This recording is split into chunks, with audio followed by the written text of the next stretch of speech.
பெற்றோருக்கு தொண்டு. ஷர்புதீன் ரஹ்மத்துல்லாஹி அலைஹி என்ற ஒரு பெரியவர் இருந்தார். அவர் மீது அல்லாஹ்வின் அருள் உண்டாகுக.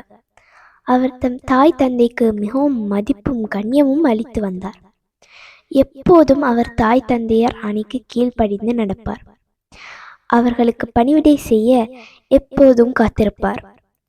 ஒரு நாள் அவருடைய தாயார் சோர்வாக படுத்திருந்தார். அப்போது அவருக்கு தாகம் எடுத்தது. மகனே, எனக்கு தாகமாக இருக்கிறது, கொஞ்சம் தண்ணீர் கொண்டு வா என்று கூறினார். ஷர்புதீன் ஒரு குவளையை எடுத்துக்கொண்டு தண்ணீர் கொண்டு வர போனார்.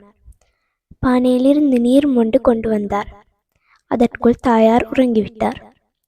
இப்போது என்ன செய்வது? எழுப்பினால் தாயாருக்கு கஷ்டம்.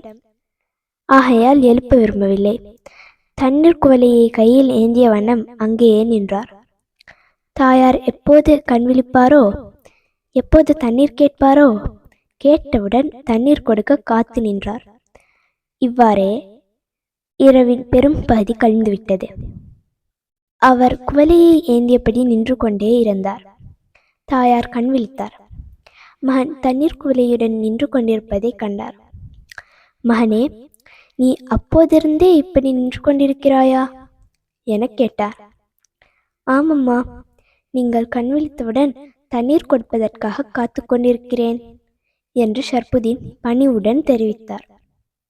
இதை கேட்ட தாயார் மிகவும் மகிழ்ச்சி அடைந்தார். அந்த நல்ல மகனுக்காக பிரார்த்தனை செய்தார். ஷர்புதீன் பெரியவரான பின் மிக பெரிய மகனாய் இறை நேசராய் திகழ்ந்தார்.